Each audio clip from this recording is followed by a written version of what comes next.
to the new channel. Without further ado, we're going to chuck the bumpers back on a JZX90 and we're going to nip down to my unit to look at a wrecked JZX100 Mark2 that I've just bought for an absolute steal. So let's go.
Here it is, one JZ non-VVTI, boom boom. Just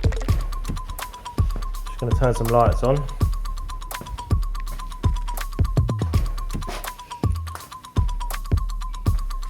Steve Boy's car, love a bit of that, didn't you? Here it is in all its glory then. This is a JZX100 Mark2 wrecked. It's had a big back smash. I've had a little go at pulling it out, but as you can see, it is a little bit bent on this corner. So what's going to happen is all this is going to get cut off, and I've got some rear over fenders for this, some Origin Lab. As much as people seem to hate Origin Lab, this means to an end, and I'm not a purist. I believe a car should be driven, and this is going to get driven. This rear quarter is not too bad. It's got a tiny little crease up here, you can just about see that, but the door gap is still good, so you'll be able to use the majority of this rear quarter panel to hold the over fenders. I'm just going to undo the boot and show you the extent of the damage. Okay, so we're in the boot now, and it had quite a bit of damage in there, but it's all been cut out now. I've used a porta power to push this back out to where I thought it needed to be, and you can see that these chassis rails are completely bent, so these are all going to be cut out, and we're going to put in a space frame in there. So a homemade space frame. Been looking a lot at Martin Wannacott's rear setup because obviously it's a similar car, and I think we can do something along those lines with this. So that's what's going to happen. I'll show you the over fenders when we get back home, but for now let's do a little look around the car.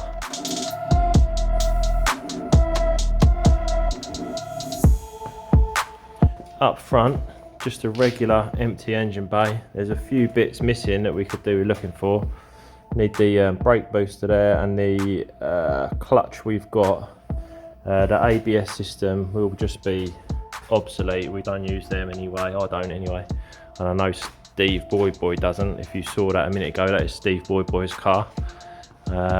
Looking handsome as ever and as dirty as usual.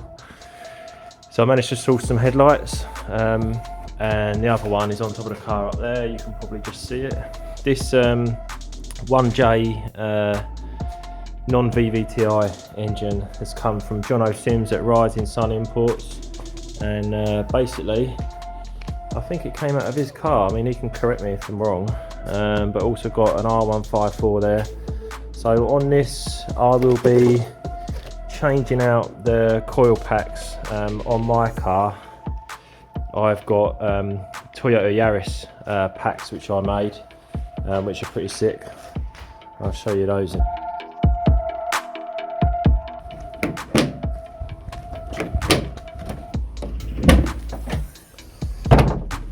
So these are the Yaris coil packs that I made a nice loom for. Got to tidy up this bit. This is basically how you get the tacho to work.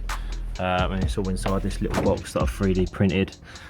Goes onto a Deutsch connector or whatever you want to call it.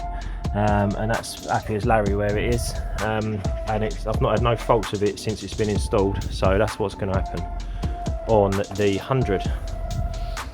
So back in here, there's a rad from Steve's car that is going to go in the 100. The rad that's in there currently, I think that's the aircon rad if I'm correct.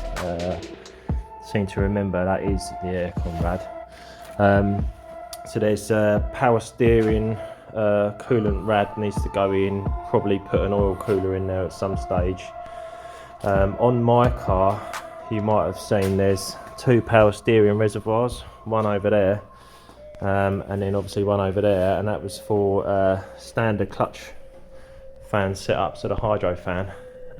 So that will hopefully be going in there, and that I think is your overflow tank for the coolant, isn't it? Because I haven't got this on mine, so excuse me. Yeah, that is the coolant tank.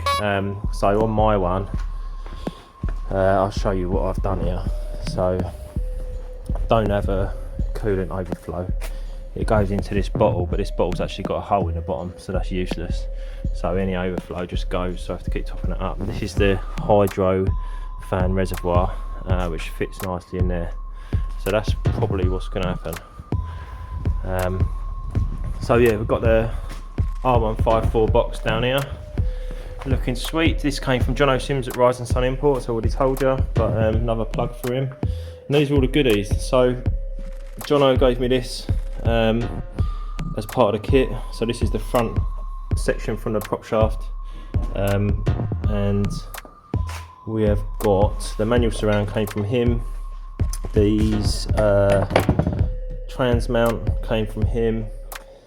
The slave and pedals came from him, and obviously the shifter comes with it as well. Got the fork down there, for anyone that cares. There's 2 here. I'm not sure what this one's for. It's more of a hollow version, but that's there as well. And then I think I've got to make up, I've got a brake pedal cage. I haven't got a brake pedal. I'm going to have to make up some kind of brake pedal assembly there, unless I can go for a pedal box option. If I sold all this bundle here, potentially that could work, but I'll have to do a bit of investigating. So that's all the goodies. Got a starter ready, pretty much almost everything that's needed to get this going. Inside, it's pretty strict. I think when it was crashed, it went to a JDM breaker basically, and they took out all the good bits, like the dash clocks. I had to source these dash clocks in here. I haven't even tested them yet, but you know, center console's gone, most of that center console, radio bezel, etc. is gone, glove box is gone. But the plan is to make my own carbon fibre center console here, potentially to sell later on if we've got the jig right. In here, bought this Sparco Grid Q seat. This is a vinyl version.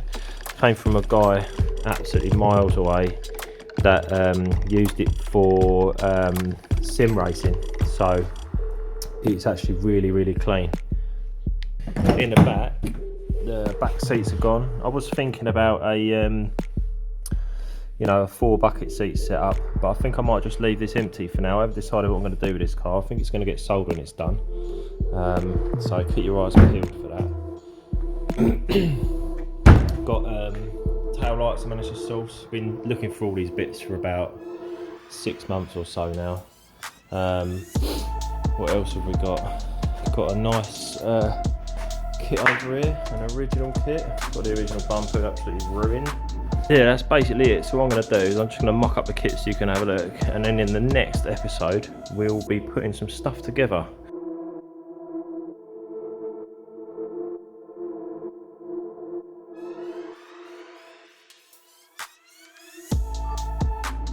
So this is Steve's car. I'm going to do a bit of a build breakdown on this. It's a bit of a filth mobile. But I want to see in the comments what you want to know about Steve's car. It's got some sexy nervers on there. What do you want to know about Steve's car? What do you want to see? It's the sickest motor, honestly. You've got to see it. There's the OG Gunner doors on there. Sick bride seats. Fully caged out in the back. I can't show you though, that's a bit of a teaser, isn't it? If you want to see anything on this car, put it in the comments. And might even try and get Steve down here to talk you through it himself.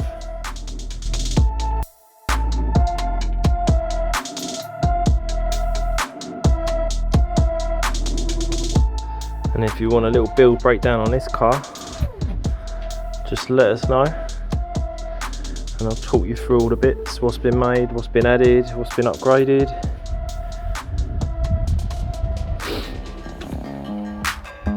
Just put your questions in the comments, literally simple as that.